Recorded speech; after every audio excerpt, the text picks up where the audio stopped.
Hello बच्चों, क्या हाल चाल आप लोगों के। कैसी चल रही तैयारी आपकी। तो देखो अपन रीट 2025 27 और 28 फरवरी को टारगेट करते हुए आगे बढ़ रहे हैं। इसके साथ ही आपके बोर्ड के एग्जाम भी होने वाले 10th क्लास वाले बच्चों के। तो जो भी बच्चे 10th क्लास में हैं ये चैप्टर उन्हीं के हैं, लेकिन रीट मेंस जो रीट का पात्रता वाला पेपर है उसमें ये दे रखे हैं, तो इसलिए सभी के लिए पढ़ने पड़ते हैं ये। तो अपन आगे बढ़ रहे हैं। वीडियो को आप बहुत कम देख पा रहे हैं तो देखें उनको, आज नहीं तो कल देखनी तो आपको पड़ेगी ये, क्योंकि आपके जो एनसीईआरटी है उसके बेसिस पर ये सीरीज चल रही है।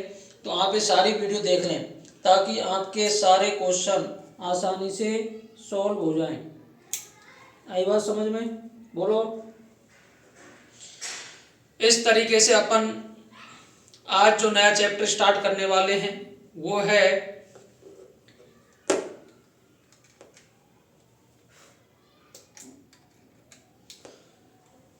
कार्बन और इसके कंपाउंड। क्या चैप्टर का नाम क्या है? कार्बन और इसके कंपाउंड। और कार्बन और इसके कंपाउंड को अपन ही बोलते हैं हाइड्रोकार्बन, क्योंकि दोनों चैप्टर एक ही बात है। और ये अपने 10th क्लास में दे रखा है और उसके बाद में अपने जो 11th क्लास है वहां भी इसका वेटेज आपको देखने को मिलता है। वहां बहुत अच्छे क्वेश्चन इससे पूछे जाते हैं। तो आज अपन स्टार्ट करेंगे कार्बन एवं इसके कंपाउंड। तो सबसे पहले समझ में आना चाहिए कि अपन मैक्सिमम जितने भी एग्जाम्पल हैं या जितने भी यौगिक हैं वो अपन कार्बन के ही पढ़ते हैं, क्योंकि आप किसी भी चीज को जलाते हो तो काला पदार्थ मिलता है कि नहीं मिलता, बोलो। तो यही कार्बन है। तो ऐसा कार्बन के पास क्या गुण रहा कि कार्बन को ही अपन को पढ़ना पड़ा, क्योंकि यदि आप कार्बन को देखोगे तो कार्बोनेट के रूप में, हाइड्रोजन कार्बोनेट के रूप में, इसके बाद में CO2 के रूप में। यदि मैं बात करूं खनिजों के रूप में तो एनसीईआरटी जो 10th क्लास के उसमें दे रखा है कि 0.02% तो ये कार्बोनेट बाइकार्बोनेट के रूप में मिलता है, जबकि वायुमंडल में 0.03% मिलता है CO2 के रूप में, कार्बन डाइऑक्साइड के रूप में। फिर भी अपन कार्बन को ही क्यों पढ़ रहे हैं? ये सबसे बड़ा काम की बात है कि कार्बन के पास ऐसा क्या है, क्या कोई चुनाव हुआ एलिमेंट में तो जिसमें कार्बन सबसे आगे निकल गया? तो जी हाँ, क्योंकि कार्बन के पास में ऐसे ऐसे गुण हैं जिनके कारण यह अपने साथ वाले एलिमेंटों से आगे निकल गया, इसलिए अपन इसको पढ़ते हैं। इसकी ही बुक यदि कार्बन ना होता तो अपन ऑर्गेनिक केमिस्ट्री के नाम पे बड़े बड़े ग्रंथ नहीं पढ़ने पड़ते आपको, क्योंकि सभी ग्रंथों में कार्बन की ही बात करते हैं। कार्बन रसायन करके 11th 12th में अलग से बुक है, तो वहां अपन को पढ़ना पड़ता है, क्योंकि एल्कोहल पढ़ते हैं, हेलो एल्केन पढ़ते हैं, हेलो एरिन पढ़ते हैं, फिनॉल पढ़ते हैं, एल्डिहाइड पढ़ते हैं, कार्बोक्सिलिक एसिड पढ़ते हैं। क्यों पढ़ने पड़ रहे हैं? क्योंकि कार्बन के पास में ऐसे गुण हैं जिनको अपन को पढ़ना ही पड़ता है। अब देखो 10th लेवल पर आपको जस्ट ए इंट्रोडक्शन दिया गया है, लेकिन मैं इस चैप्टर को आपको बिल्कुल जीरो लेवल से स्टार्ट करूंगा। तो सबसे पहले अपन को याद करना है कि कार्बनिक कंपाउंड किसे कहा जाता है। देखिएगा, कार्बनिक कंपाउंड किसे कहते हैं। सबसे पहला जो टॉपिक आएगा इसमें वो आएगा कार्बनिक कंपाउंड, कार्बनिक यौगिक। कार्बनिक कंपाउंड को क्या बोलते हैं? कार्बनिक यौगिक, और इंग्लिश में बोलते हैं ऑर्गेनिक कंपाउंड। तो पहले बोला जाता था कि जो कार्बन के यौगिक हैं, किसके? कार्बन के यौगिक हैं, किसके? कार्बन के यौगिकों को, कार्बन के यौगिकों को कार्बनिक कंपाउंड कहते हैं, कार्बनिक यौगिक कहते हैं। लेकिन आपको समझ में आना चाहिए कि CO2 कार्बन डाइऑक्साइड ये भी कार्बन का एक कंपाउंड है, कार्बनिक यौगिक होना चाहिए, लेकिन ये कार्बनिक यौगिक नहीं है। ये क्या है बताओ? अकार्बनिक यौगिक है। क्या है जी? अकार्बनिक यौगिक है, अकार्बनिक यौगिक है। किसी को पूछोगे तो कार्बनिक यौगिक के लिए बताएगा बच्चा कि कार्बन से बने हुए कंपाउंडों को ही क्या बोलते हैं जी, कार्बनिक यौगिक बोलते हैं। तो CO2 हो गया, Na2CO3 हो गया, NaHCO3 हो गया, ये सारे क्या हैं, इनऑर्गेनिक कंपाउंड है, अकार्बनिक यौगिक हैं। तो अपन को इस डेफिनेशन को भी चेंज करना पड़ेगा। तो न्यू डेफिनेशन में अपन क्या लिखते हैं बताओ, यदि आपको पूछे कोई भी कि कार्बनिक यौगिक क्या होते हैं तो अपने को बताना है कार्बनिक यौगिक क्या होते हैं। कार्बन एवं इसके व्युत्पन्न से बने यौगिकों को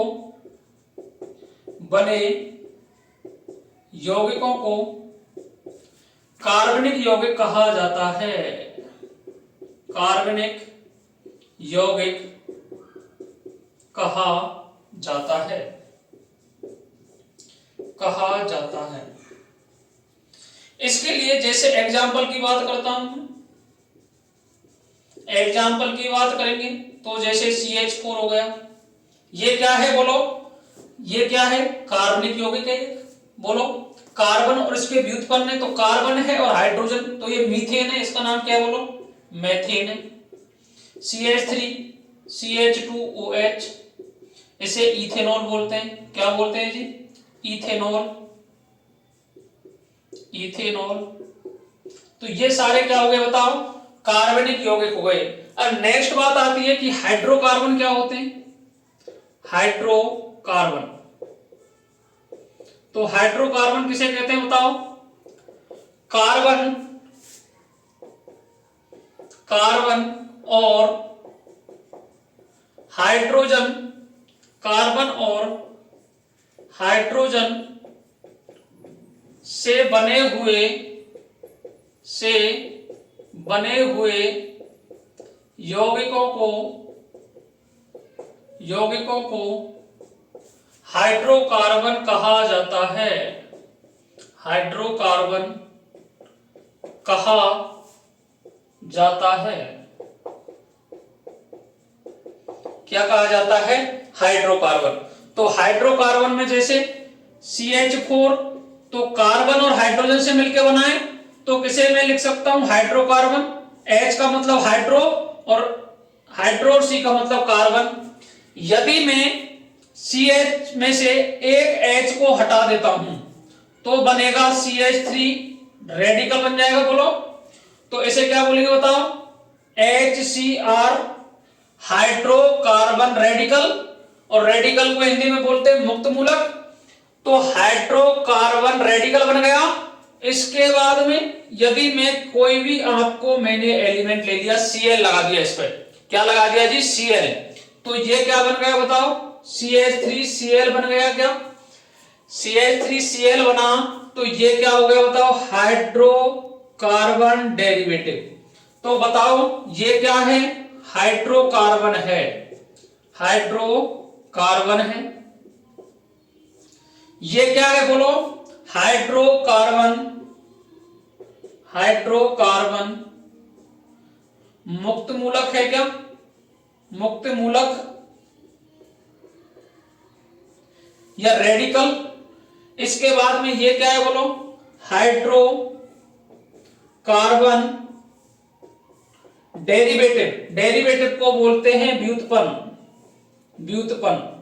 तो बताओ, यदि हाइड्रोकार्बन और उसके व्युत्पन्नों का अपन अध्ययन करते हैं तो उसे क्या बोलते हैं, कार्बनिक यौगिक कहा जाता है। क्या कहा जाता है, कार्बनिक यौगिक कहा जाता है। लेकिन कुछ बच्चे इस गलती में कर जाते हैं कि उनको पूछा जाता है कि चलो बताओ कार्बनिक यौगिक क्या होते हैं या कार्बनिक रसायन किसे कहा जाता है, तो वो बताते हैं कि कार्बन एवं कार्बन से बने हुए यौगिकों का जिस विज्ञान की शाखा के अंतर्गत अध्ययन करते हैं उसे कार्बन रसायन कहते हैं।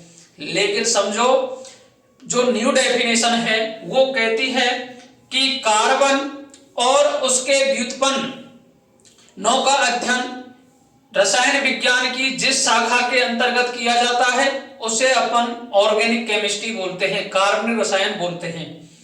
तो देखिएगा, इसे कार्बनिक यौगिक हो गए, ये अकार्बनिक यौगिक के सारे क्या हैं, अकार्बनिक यौगिक। और यदि हाइड्रोकार्बन है और उसके हाइड्रोकार्बन में क्या करते हैं, कार्बन और हाइड्रोजन से बने हुए यौगिकों का अध्ययन करते हैं। और चैप्टर का नाम भी क्या है, कार्बन एवं इसके यौगिक। कार्बन एवं इसके यौगिक क्या कहलाते हैं जी, हाइड्रोकार्बन कहलाते हैं। तो दिमाग में एक बात क्लियर कर लो कि कार्बन एवं इसके कंपाउंड बोलूं या हाइड्रोकार्बन बोलूं, एक ही बात है, दोनों एक ही बात है। ये आई बात समझ में, किसी को कोई परेशानी?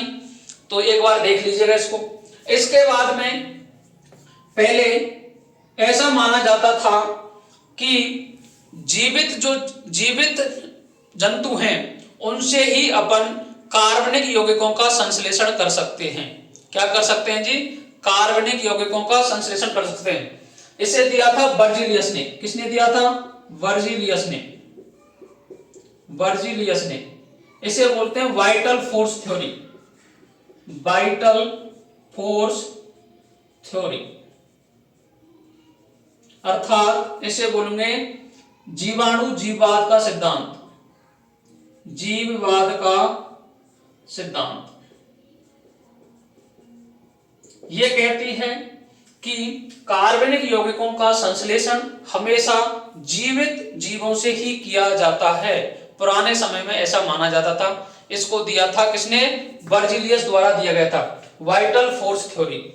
लेकिन एक साइंटिस्ट था वोलर। क्या नाम था, वोलर। व्योलर क्या किया कि लैब में बैठा हुआ था फ्री, बिल्कुल लैब में फ्री बैठा हुआ था। उसके दिमाग में क्या बात आई कि उसने अमोनियम साइनेट, इसको अमोनियम सायोनेट, CNO, अमोनियम साइनेट, इसका नाम क्या है, अमोनियम साइनेट को ये कर बैठा हीट। इसने अमोनियम साइनेट को क्या कर दिया, गर्म कर दिया।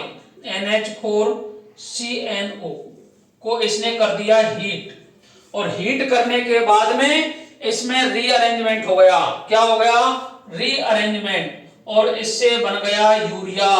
क्या बन गया, यूरिया। इसे बोलते हैं यूरिया। और यदि याद करना है तो नचको दो बार नच लो तो क्या हो गया, यूरिया। और ये सबसे पहला क्या था, सबसे पहला कार्बनिक यौगिक था, सबसे पहला कार्बनिक यौगिक। आपको पेपर में पूछ ले कि सबसे पहला संश्लेषित हाइड्रोकार्बन या कार्बनिक यौगिक कौन था, तो सबसे पहला लैब में संश्लेषित कार्बनिक यौगिक कौन था, यूरिया। और वाइटल फोर्स थ्योरी किसने दी थी, बर्जीलियस द्वारा दी गई थी। आई बात समझ में, किसी को कोई परेशानी नहीं होनी चाहिए। अब नेक्स्ट अपन बात करते हैं कि आगे क्या बात हुई। अब अपन को यह बात समझ में आ गई कि हाइड्रोकार्बन किसे कहेंगे, कार्बन और हाइड्रोजन से बने हुए यौगिकों को हाइड्रोकार्बन कहते हैं। जैसे CH4 हाइड्रोकार्बन हो गया, ये रेडिकल बन गया। इसके बाद में हाइड्रोकार्बन व्युत्पन्न Cl से ऐड कर दिया मैंने, इस तरीके से और ऐड कर देंगे OH तो इथेनॉल बन जाएगा। इसके बाद में सबसे पहले दिया था वाइटल फोर्स थ्योरी, जीववाद का सिद्धांत। ये कहता है कि ऑर्गेनिक कंपाउंड का संश्लेषण जीवित जीवों से होता है। इसके बाद में इसको, इस थ्योरी को गलत करने के लिए वोलर एक दिन साइंटिस्ट था, वो लैब में बैठा हुआ था फ्री, उसने अमोनियम साइनेट को कर बैठा हीट, और हीट करने के बाद में पहला संश्लेषित कार्बनिक यौगिक किसका निर्माण हो गया, यूरिया का। आई बात समझ में। तो सबसे पहले आपको पेपर में पूछ सकता है कि सबसे पहला संश्लेषित लैब में कार्बनिक यौगिक कौन सा था, तो बताओ कौन था भैया, यूरिया। आई बात समझ में, किसी को कोई परेशानी समस्या हो तो बता दो। इसके बाद अपन बात करते हैं कि बात करेंगे कार्बन की। किसकी बात करेंगे, अब मेनली इसमें अपन को बात करनी है कार्बन की। कार्बन को जो प्रतीक चिन्ह है इसे डिनोट करते हैं C द्वारा। प्रदर्शित किया जाता है, प्रदर्शित किया जाता है। कार्बन की बात करें तो कार्बन का यदि मैं रिप्रेजेंटेशन करूंगा तो C612, ये नेचर में मिलने वाला एक आइसोटोप है, सबसे स्थायी है। तो बात करेंगे कार्बन में Z कितना है बताओ, 6 है। और Z को क्या बोलते हैं, परमाणु क्रमांक। क्या बोलते हैं, परमाणु क्रमांक। तो परमाणु क्रमांक कार्बन का कितना है, 6 है। इसके बाद में यदि मैं बात करूं प्रोटॉन, प्रोटॉन कितने हैं, तो मैंने बताया था कोई भी उदासीन परमाणु आपको दे रखा है तो उसमें परमाणु क्रमांक के बराबर ही प्रोटॉन होते हैं, तो 6 ही प्रोटॉन है इसमें। इसके बाद मैं बात करूं इसकी द्रव्यमान संख्या की, द्रव्यमान संख्या,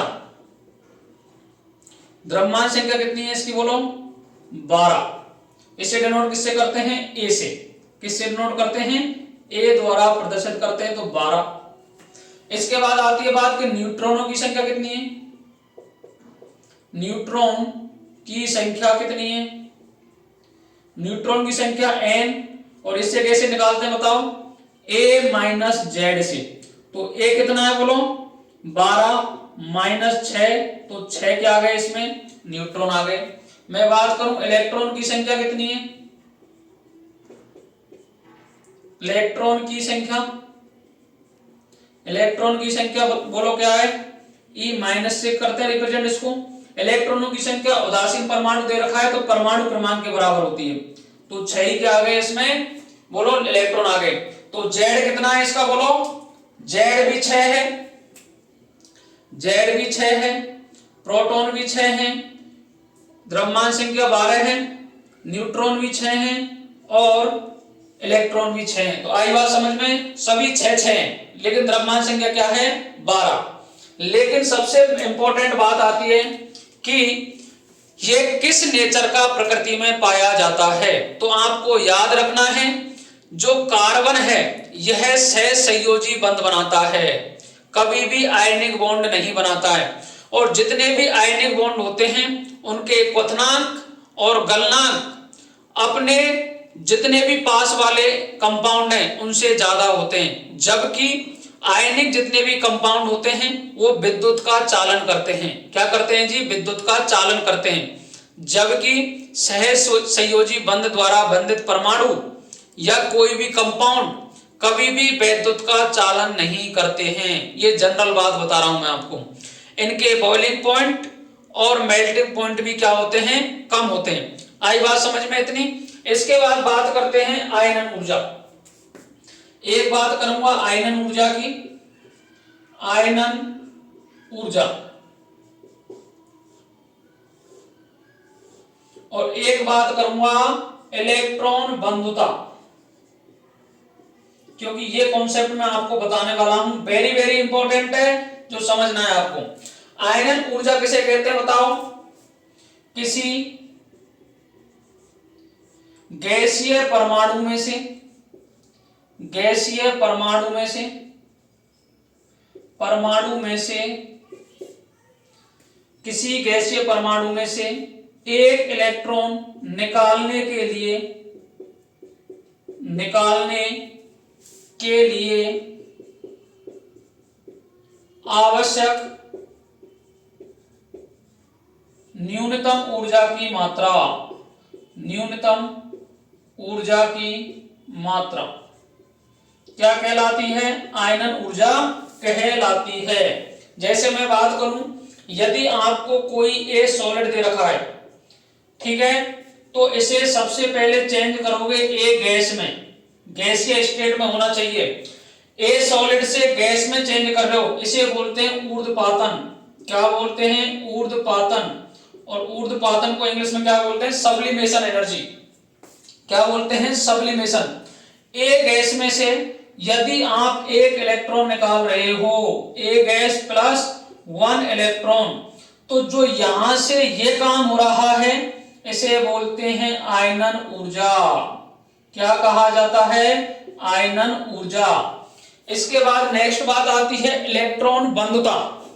क्या आती है, इलेक्ट्रॉन बंधुता। तो इलेक्ट्रॉन बंधुता की बात करेंगे अपन। नेक्स्ट इसकी बात करेंगे इलेक्ट्रॉन बंधुता की।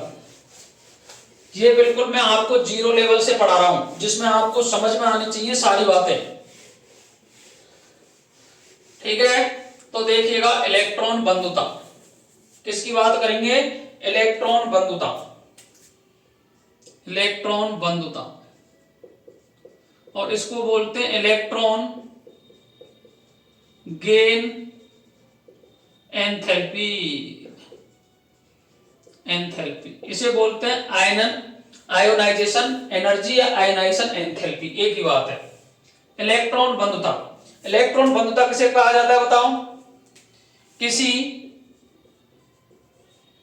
उदासीन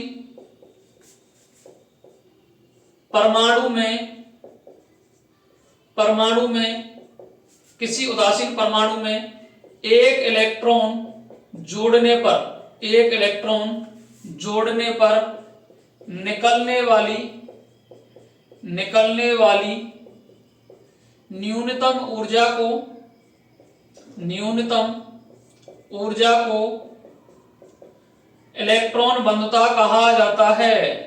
इलेक्ट्रॉन बंधुता कहा जाता है। इसमें याद रखोगे, किसी उदासीन परमाणु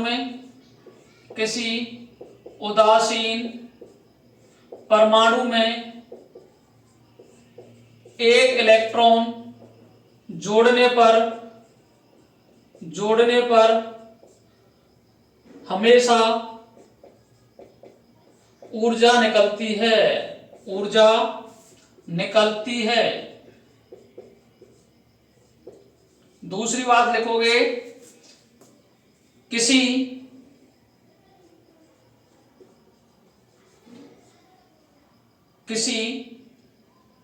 ऋणात्मक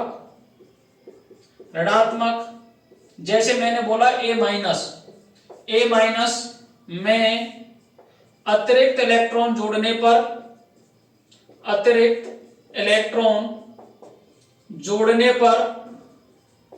ऊर्जा हमेशा देनी पड़ती है। आई बात समझ में? आप भी समझ लो ये बात। यदि किसी घर में एक बेटी है तो उसको बढ़िया सम्मान मिलता है, ठीक है, वो कितनी भी गलती करे सब माफ होती है। लेकिन यदि उसी घर में दूसरी बच्ची आ जाती है तो वहां खूब मार कुटाई होती है, क्योंकि जैसे समझो कोई आपके घर में पहली बार आया तो आप उसका बढ़िया तरीके से स्वागत करोगे, तो ऐसा ही एलिमेंट के साथ में होता है कि एक इलेक्ट्रॉन बाहर से आया तो बढ़िया एनर्जी रिलीज करते हैं वो, आओ साहब स्वागत है आपका। लेकिन जैसे ही दूसरी बार आएगा तो दूसरा इलेक्ट्रॉन आएगा तो जो इलेक्ट्रॉन बैठा है वो इलेक्ट्रॉन रिपल करेगा, उसको दूर से आने वाले इलेक्ट्रॉन को क्या करेगा, रिपल करेगा। और रिपल करने पर यदि हमें उसको जबरदस्ती जोड़ना है तो एनर्जी बाहर से देनी पड़ेगी। इस बात को समझ लो। जैसे देखो ये कोई न्यूट्रल एटम है, बोलो यदि यहां मेरे को एक इलेक्ट्रॉन को ऐड करना है तो मैंने एक इलेक्ट्रॉन को ऐड किया तो जो एलिमेंट है इसने एनर्जी को क्या किया, रिलीज किया। तो देखो ये हो गया और ये यहां इलेक्ट्रॉन आके बैठ गया। बोलो किसी कोई परेशानी? अब मैंने कहा मैं दूसरा इलेक्ट्रॉन भी ला करके जोड़ रहा हूं, इसमें दूसरा इलेक्ट्रॉन लाके जोड़ूंगा तो इलेक्ट्रॉन के पास में नेगेटिव चार्ज है, इलेक्ट्रॉन के पास में नेगेटिव चार्ज है तो ये इलेक्ट्रॉन इसको रिपल करेगा, ये इलेक्ट्रॉन आएगा ये इसको रिपल करेगा, और रिपल करेगा तो हमें यहां एनर्जी देनी पड़ेगी। क्या करनी पड़ेगी जी, एनर्जी देनी पड़ेगी, और देनी पड़ेगी तब जाकर के ये इस तरीके से यहां आकर के जुड़ेगा। आई बात समझ में? तीसरा इलेक्ट्रॉन लाओगे फिर एनर्जी ज्यादा देनी पड़ेगी, चौथा लाओगे फिर एनर्जी देनी पड़ेगी। तो इस तरीके से ही ये काम होता है। आई बात समझ में? इलेक्ट्रॉन बंधुता समझ में आ गई आपके, और आयरन ऊर्जा आ गई। गैसीय परमाणु में से एक इलेक्ट्रॉन निकाल रहे हो तब जो न्यूनतम ऊर्जा की आवश्यकता होती है उसे ही आयरन ऊर्जा कहते हैं। यदि कोई सॉलिड में दे रखा है तो गैस में चेंज करोगे, पहले उसको गैस में चेंज करते हैं, उसे ऊर्ध्वपातन की ऊष्मा कहते हैं। किसकी बोलते हैं? ऊर्ध्वपातन की। और गैस में से यदि इलेक्ट्रॉन निकाल रहे हो तो उसे क्या कहते हैं? आयनन ऊर्जा। याद रख लेना इस बात को। ए सॉलिड से ए गैस में ले जा रहे हो, इसे कभी भी आयनन ऊर्जा नहीं कहेंगे, काट देना इस बात को, ध्यान रखना। छोटी छोटी बातें हैं लेकिन वेरी वेरी इंपॉर्टेंट है ये बातें। आई बात समझ में? अब मैं चलता हूं नेक्स्ट टॉपिक पर कि कार्बन सहसंयोजी बंध ही क्यों बनाता है। अपना जो क्वेश्चन है वो है कि कार्बन सहसंयोजी बंध ही क्यों बनाता है। आई बात समझ में? तो समझो बात। अब मैं बात करूंगा कि कार्बन के पास में ऐसा क्या नेचर है कि वह सहसंयोजी बंध ही बनाता है, आयनिक बंध बनाने से क्यों कतराता है। क्योंकि आयनिक बंध भी बनाना चाहिए उसे, लेकिन ऐसी क्या परेशानी है उसके सामने ताकि वह सहसंयोजी बंध को ही प्रेफर करता है। तो समझिएगा, वेरी वेरी इंपॉर्टेंट है, ध्यान लगा के समझो इस बात को। देखिएगा, कार्बन का सबसे पहले मैं लिखता हूं इलेक्ट्रॉनिक कन्फिगरेशन। तो 1s2 2s2 2p2। अब मैं इसका रिप्रेजेंटेशन भी कर देता हूं। ये 1s है, 1s, ये 2s और ये 2p। तो देखो 1s में 2 इलेक्ट्रॉन हैं, ये और ये, ठीक है। अब देखो कार्बन है, इसमें 6 इलेक्ट्रॉन है। कितने हैं? 6 इलेक्ट्रॉन है। और ऐसा माना जाता है कि किसी भी एलिमेंट को अपना अष्टक पूर्ण करने के लिए जितने इलेक्ट्रॉन बाहर से लेने पड़े या देने पड़े उसे बोलते हैं सहसंयोजी इलेक्ट्रॉन। क्या बोलते हैं? सहसंयोजी इलेक्ट्रॉन। ऑक्टेट कंप्लीट करने के लिए उसके पास में, अब मेरे को बताओ, इसका ये तो कंप्लीट सेल है, ये क्या है? Complete cell. और ये क्या है बोलो? बैलेंस सेल है।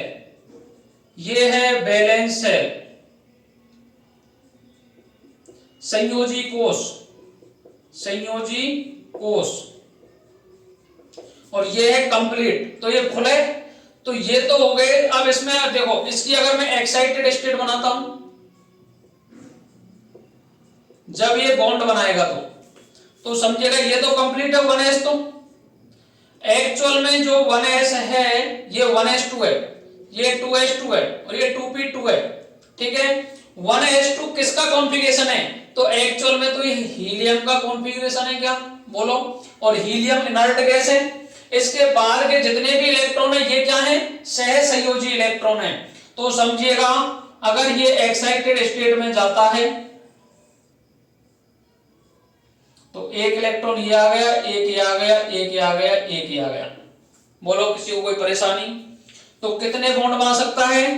तो मैं बात करूं, यदि आपको पूछे सहसंयोजी इलेक्ट्रॉन,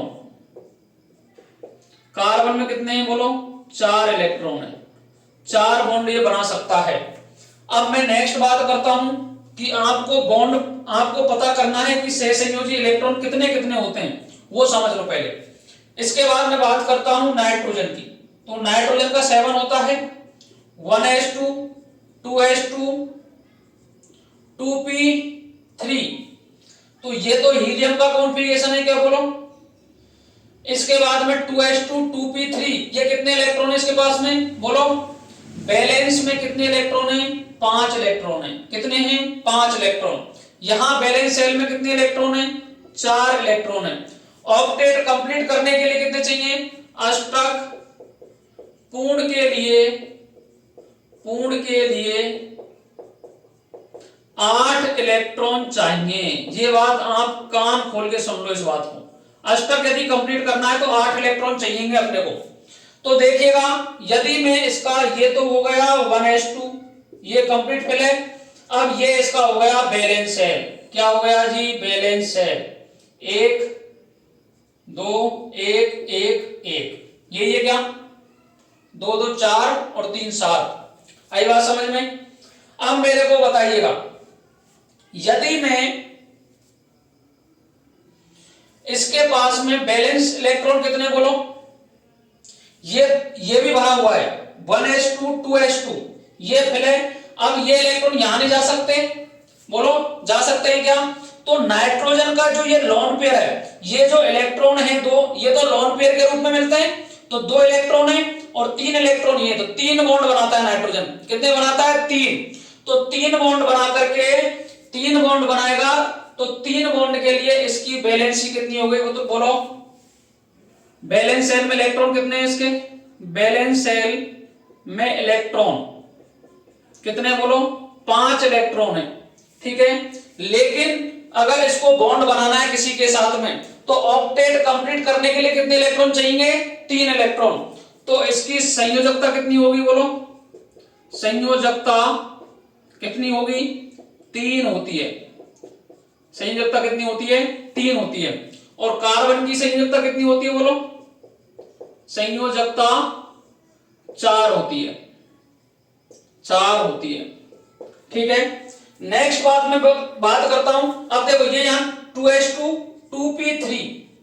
2p3 है, तो 3 बॉन्ड बनाता है नाइट्रोजन। तो नाइट्रोजन यदि कभी भी बॉन्ड बनाएगा तो एक तो लोन पेयर होता है इसके ऊपर, और 3 ये बॉन्ड बनाता है इस तरीके से। तो 3 में एक इलेक्ट्रॉन, एक तो नाइट्रोजन देगा और एक जिसके साथ में बॉन्ड बनाएगा वो देगा, एक नाइट्रोजन एक जिसके साथ में बॉन्ड बनाएगा वो देगा, एक नाइट्रोजन एक जिसके साथ में बॉन्ड बनाएगा वो देगा। तो यदि देखो अब इसका ऑक्टेट कंप्लीट है क्या? तो 2 इलेक्ट्रॉन तो ये रहे लोन पेयर के रूप में, और 6 इलेक्ट्रॉन ये रहे, तो 8 हो गए। तो ये कितने सहसंयोजी इलेक्ट्रॉन है इसमें बोलो? 5 इलेक्ट्रॉन है। लेकिन संयोजकता कितनी है इसकी? 3। तो इसलिए नाइट्रोजन कितने बॉन्ड बनाता है? 3 बॉन्ड। कार्बन कितने बनाता है? 4 बॉन्ड। जितनी संयोजकता है उतने ही ये क्या करते हैं? बॉन्ड बनाते हैं। फिर मैं बात करता हूं ऑक्सीजन की। ऑक्सीजन का 8 होता है, 1s2 2s2 2p4। तो देखो ये 1s, ये 2s और ये 2p4। तो 1s2 2s2 1 2 3 पहले इलेक्ट्रॉन ऐसे भरोगे, फिर ये। अब देखो यदि इसको ऑक्टेट कंप्लीट करना है तो संयोजी कोष में इलेक्ट्रॉन कितने हैं इसके बोलो? कितने हैं? 2 और 4 6 इलेक्ट्रॉन है। तो संयोजी कोष में इलेक्ट्रॉन कितने हैं इसके? संयोजी कोष में इलेक्ट्रॉन 6 इलेक्ट्रॉन है। अब इसको ऑक्टेट कंप्लीट करना है तो बाहर से कितने इलेक्ट्रॉन चाहिए इसको? 2 इलेक्ट्रॉन चाहिए, अर्थात 2 इलेक्ट्रॉन इसको बाहर से मिल जाए तो ये क्या कर लेता है? बॉन्ड बना लेता है। तो देखिएगा अब ऑक्सीजन के साथ में इसकी संयोजकता कितनी होती है बोलो? संयोजकता ऑक्सीजन की होती है 2। क्या होती है? 2। अब आपको पेपर में पूछ ले कि कार्बन में संयोजी इलेक्ट्रॉन कितने? तो 4 इलेक्ट्रॉन है। कार्बन को ऑक्टेट कंप्लीट करने के लिए कितने इलेक्ट्रॉन की आवश्यकता होती है? 4 इलेक्ट्रॉनों की आवश्यकता होती है। तो कार्बन के केस में तो सेम है। यदि आपको पूछे कि नाइट्रोजन के संयोजी कोष में कितने इलेक्ट्रॉन है, तो कितने इलेक्ट्रॉन है? 5 इलेक्ट्रॉन है। जबकि नाइट्रोजन की संयोजकता कितनी है? 3 है। कितनी है? 3। और यदि आपको पूछे कि ऑक्सीजन के संयोजी कोष में इलेक्ट्रॉन कितने हैं, तो 6 इलेक्ट्रॉन है। कितने? 2 2 4 और 2 6। संयोजी कोष में कितने इलेक्ट्रॉन है? 6 इलेक्ट्रॉन है। तो इसकी संयोजकता कितनी होती है? 2, क्योंकि 2 इलेक्ट्रॉन इसको चाहिए जब जाके ये बॉन्ड बनाएगा। तो इसकी संयोजकता कितनी हो गई? 2। अब और एग्जांपल लेते हैं। अब मैं ले लेता हूं हाइड्रोजन। हाइड्रोजन 1H1 होता है क्या? तो देखो 1s1। इसके केस में ये से बोलते हैं आवारा तत्व। अब इसके 1 इलेक्ट्रॉन चाहिए इसको ऑक्टेट कंप्लीट करने के लिए। क्या चाहिए? 1 इलेक्ट्रॉन। अर्थात ऑक्टेट का मतलब हो गया कि जितने भी helium, neon, organ, krypton, xenon, radon, ये जितने भी आपको इनर्ट गैस दे रखी हैं, क्या है जी? ये अक्रिय गैस हैं। इन गैसों को क्या है? स्वर्ग प्राप्त है। स्वर्ग प्राप्त है। कोई भी एलिमेंट चाहता है कि हमारा कॉन्फ़िगरेशन, इनका कॉन्फ़िगरेशन आ जाए, तो उसे बोलते हैं अक्रिय गैस का कॉन्फ़िगरेशन। तो इनके लिए स्वर्ग प्राप्त है, अर्थात जो इसका इलेक्ट्रॉनिक कॉन्फ़िगरेशन प्राप्त कर लेंगे वही स्टेबल कंपाउंड होते हैं। तो कोई तो एलिमेंट क्या करता है? इलेक्ट्रॉन का डोनेशन करता है और कोई इलेक्ट्रॉन को ग्रहण करता है, तब जाकर के इनका इलेक्ट्रॉनिक कॉन्फ़िगरेशन प्राप्त करते हैं। और ये प्राप्त करने के लिए जितने इलेक्ट्रॉन त्याग रहा है या जितने इलेक्ट्रॉन ग्रहण कर रहा है वही उसकी संयोजकता होती है, ये याद रख लोगे। तो 1s1, अब हीलियम का कितना होता है बोलो, 1s2 होता है क्या? तो 1s2 प्राप्त करने के लिए इसके बैलेंस शेल में कितने इलेक्ट्रॉन है बोलो, संयोजी कोष में इलेक्ट्रॉन, संयोजी कोष में इलेक्ट्रॉन कितने हैं बोलो, 1 इलेक्ट्रॉन है। इसकी संयोजकता कितनी होती है, संयोजकता, तो इसकी भी कितनी होती है बोलो, 1, क्योंकि 1 इलेक्ट्रॉन ये बाहर से प्राप्त करता है तब जाकर के ए बॉन्ड बनाता है। अब समझिएगा कुछ एग्जाम्पल समझो आप।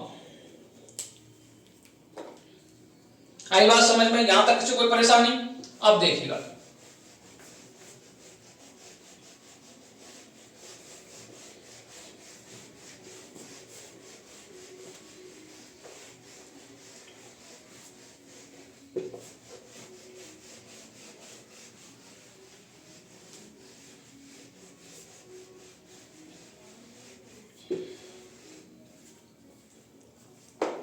देखो जो ऑक्सीजन है ये O2 के रूप में मिलता है नेचर में, नाइट्रोजन N2 के रूप में मिलता है, हाइड्रोजन H2 के रूप में मिलता है, कार्बन आपका किसके रूप में मिलेगा बताओ, C2 के रूप में मिलता है।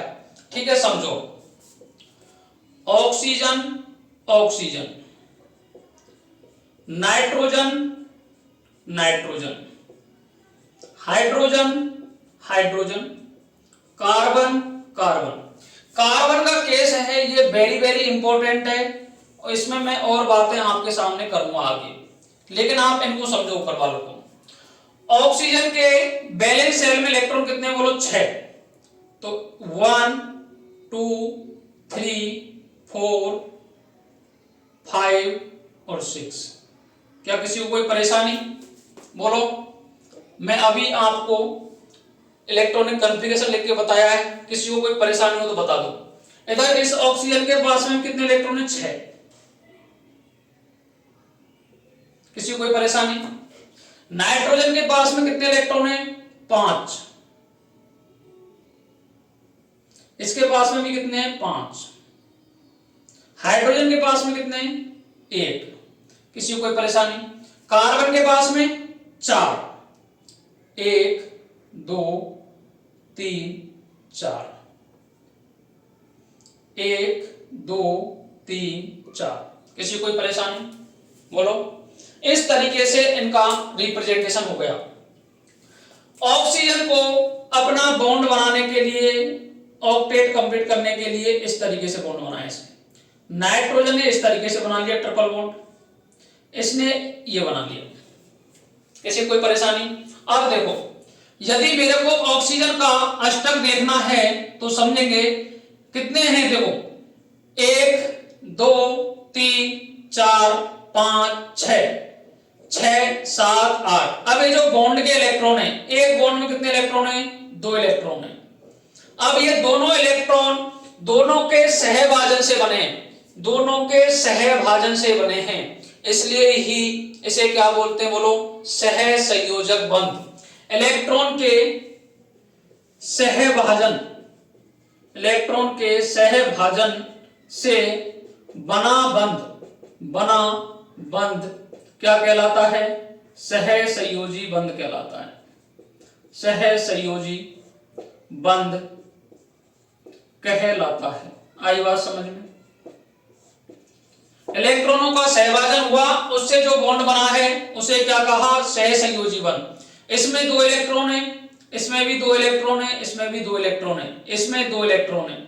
अब देखो, मैंने कहा ऑक्टेट कंप्लीट होना चाहिए, तो देखो 2 4 6 8, इस नाइट्रोजन का ऑक्टेट कंप्लीट है, 2 4 6 8, इसका भी ऑक्टेट कंप्लीट है, इसका भी ऑक्टेट कंप्लीट है, इसका भी ऑक्टेट कंप्लीट है। इसलिए ऑक्सीजन ऑक्सीजन में डबल बॉन्ड मिलता है, नाइट्रोजन नाइट्रोजन में ट्रिपल बॉन्ड मिलता है, और हाइड्रोजन हाइड्रोजन में सिंगल बॉन्ड मिलता है। इसलिए समझो कार्बन की कहानी, कार्बन में नॉर्मल रूप से तो डबल बॉन्ड मिलना चाहिए ही है, लेकिन 11th क्लास की एमओटी में आप देखोगे, एमओटी का मतलब है मॉलिक्यूलर ऑर्बिटल थ्योरी, तो ये सारी घटनाएं गड़बड़ हो जाती हैं। लेकिन जनरल समझो 10th क्लास लेवल पे कार्बन के पास में क्या होता है कि बहुबंध, एक से ज्यादा बंध बनाने की प्रवृत्ति पाई जाती है। इसीलिए ये किस नेचर में आया बोलो, प्रकृति में सबसे ज्यादा कंपाउंड पाए जाते हैं। ऑक्सीजन और ये तो क्या है, ऐसे मिलते हैं नेचर में, इसलिए इनके ज्यादातर कंपाउंड आपको देखने को नहीं मिलते हैं। लेकिन कार्बन में क्या होता है, बहुबंध बनाने की प्रवृत्ति होती है। क्या होती है बोलो, बहुबंध बनाने की प्रवृत्ति पाई जाती है, प्रवृत्ति पाई जाती है। इसलिए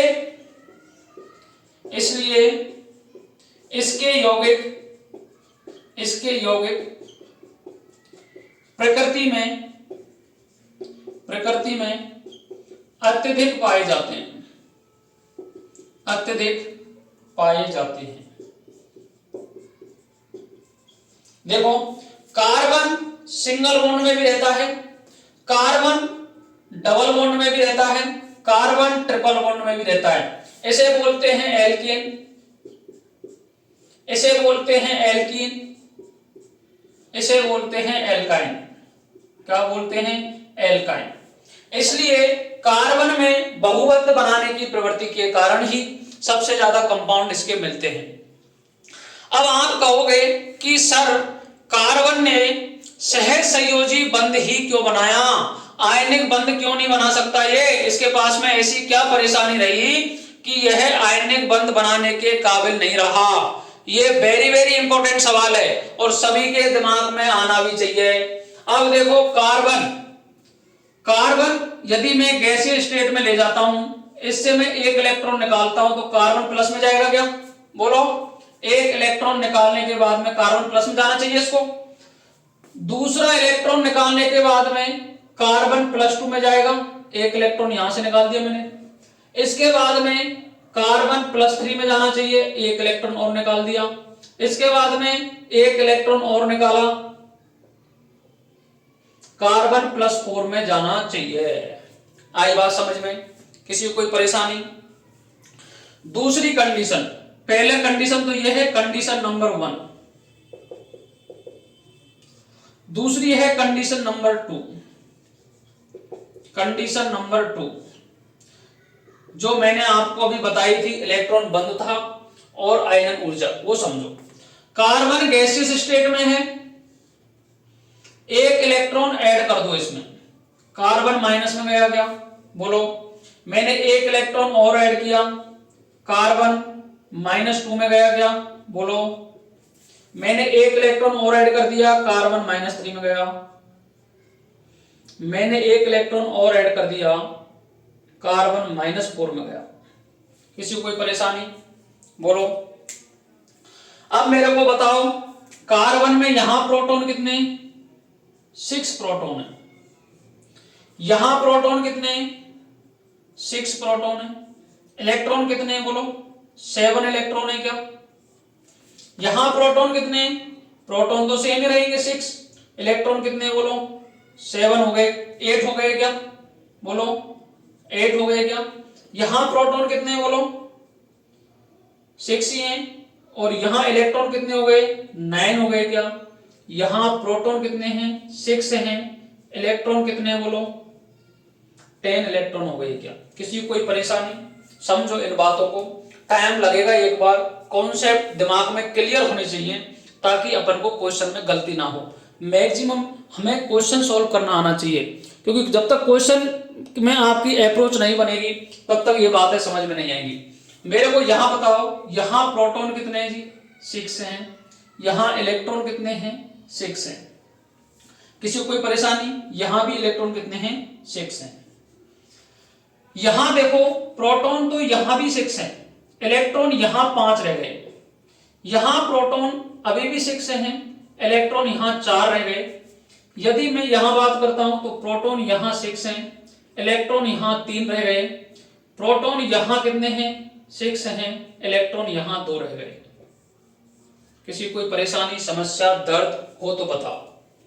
सारे कॉन्सेप्ट एक दूसरे से रिलेटेड हैं। जो भी मैं टॉपिक ले रहा हूं ना, पहले आपको समस्या देख लेता हूं कि यहां बच्चा फंस सकता है, तो मैंने आपको इलेक्ट्रॉन, प्रोटॉन, द्रव्यमान संख्या, समस्थानिक, संभारक सारी चीजें पहले पढ़ा चुका हूं। क्योंकि मैं यदि यहां बात करता हूं इनकी तो गलती आपकी है, क्योंकि आपको वीडियो को देखना चाहिए तब जाकर के यहां आना चाहिए। ये नहीं दिमाग जीता ही एक वीडियो को देख रहे हैं, इससे कुछ काम नहीं होगा। क्योंकि केमिस्ट्री आसान नहीं है, आसान बनाया जाता है, इसको देखने में बहुत कठिन है, तो आपको समझना है। अब मेरे को बताओ, प्रोटॉन कितने हैं? 6 हैं। इलेक्ट्रॉन कितने हैं? 10।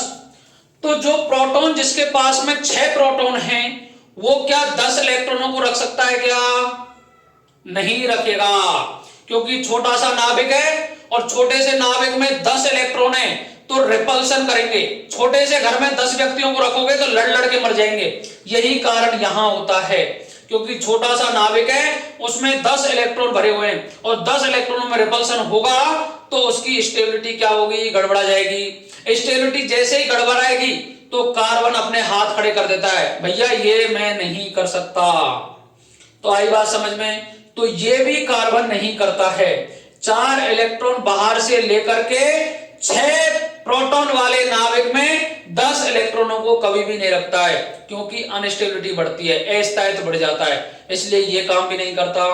उसके बाद में ये आयनन ऊर्जा अपने को बाहर से देनी पड़ती है। जब हम अपन क्या करेंगे, इलेक्ट्रॉन को बाहर निकालेंगे, तो यहां यदि मैं कहूं कि यहां से ये इलेक्ट्रॉन निकाला, जैसे मैं बोलूं 100 किलो जूल एनर्जी दे दी मैंने आपको, यहां से यहां निकालोगे तो मान लो मैंने 1000 दे दी, यहां से यहां निकालोगे तो 10,000 देनी पड़ेगी, यहां से यहां निकालोगे तो 1 लाख देनी पड़ेगी। ये जनरल बात बता रहा हूं। एक इलेक्ट्रॉन को निकालने के लिए एनर्जी बाहर से देनी पड़ेगी, दूसरे इलेक्ट्रॉन को निकालोगे तो और एनर्जी देनी पड़ेगी, तीसरे को और ज्यादा, चौथे को और ज्यादा। तो बताओ मेरे को, 6 प्रोटॉन का नाभिक है, 6 प्रोटॉन का नाभिक है, उसमें 2 इलेक्ट्रॉन रह रहे हैं, 2 इलेक्ट्रॉन हैं, तो 2 इलेक्ट्रॉन, जैसे मैंने बात की एटम की, ले समझो जी, ये प्रोटॉन है, नाभिक है, और नाभिक के पास में देखो ये आ गए, ये इलेक्ट्रॉन है। अब मेरे को बताओ, ये 6 इलेक्ट्रॉन है, इसमें 2 और कितने हैं? 6, 2 हो गए 4 ये रहे। अब इन्हें को बाहर से निकालोगे तो न्यूक्लियस का जो अट्रैक्शन है ये सबसे ज्यादा है यहां। अब यहां 6 प्रोटॉन वाले नाभिक में 2 इलेक्ट्रॉन है, तो ये भी इसकी स्टेबिलिटी को क्या कर देंगे? कम कर देंगे, अर्थात नाभिक के पास ही पहुंच गए ये। और नाभिक छोटा नाभिक है, छोटे नाभिक से इलेक्ट्रॉन जब बाहर निकालोगे तो अत्यधिक मात्रा में एनर्जी देनी पड़ेगी।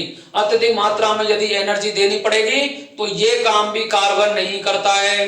ना तो वो 4 इलेक्ट्रॉन बाहर से ग्रहण करके स्टेबिलिटी को गड़बड़ करता है, ना ही 4 इलेक्ट्रॉन त्यागता है। तो समझो, कार्बन ना तो -4 में खुश है, ना कार्बन +4 में खुश है। ये कहता है कि भैया अपन तो 1 इलेक्ट्रॉन आप दे देना, 1 इलेक्ट्रॉन मैं दे दूंगा, अपना बॉन्ड बना लेना। जब भी कभी लड़ाई हो तो आप अपना 1 इलेक्ट्रॉन लेकर अलग हो जाना, मैं भी अपना 1 इलेक्ट्रॉन लेकर अलग हो जाऊंगा। तो अपन क्या करेंगे? इलेक्ट्रॉनों के सहभाजन से कंपाउंड का फॉर्मेशन करेंगे। इसलिए जितने भी कार्बन के कंपाउंड होते हैं वो सहसंयोजी प्रकृति के होते हैं। किस प्रकृति के होते हैं? सहसंयोजी प्रकृति के होते हैं। बोलो तो लिख दूं मैं इस बात को, मैंने ये लिख देते हैं। आई बात समझ में? समझेंगे। अब देखो, अब कुछ पॉइंट है जो आपको याद रखने हैं।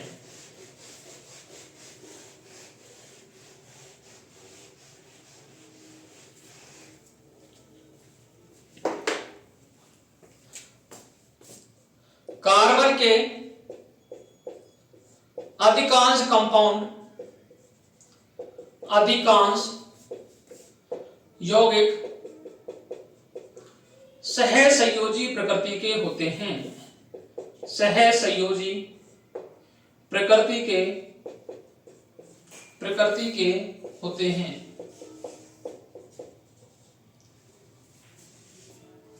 जिनके गलनांक एवं क्वथनांक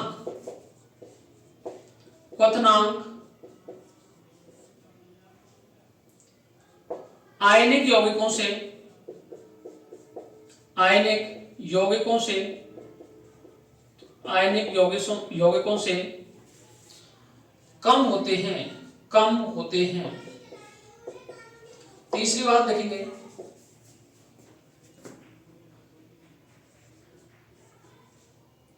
कार्बन की सहसंयोजी प्रकृति होने के कारण, कार्बन की सहसंयोजी प्रकृति होने के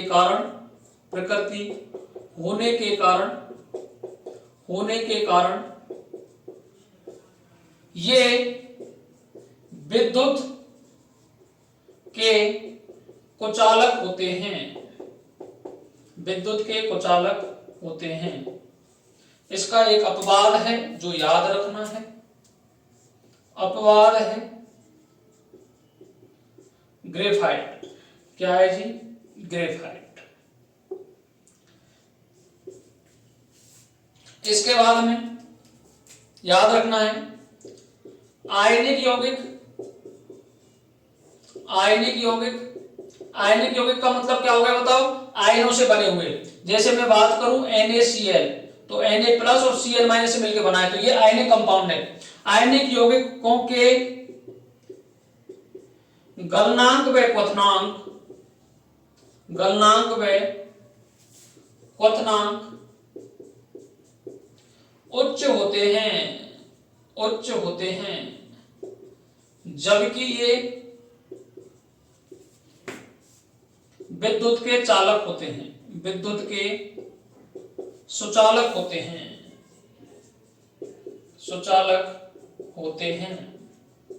आई बात समझ में? किसी को कोई परेशानी?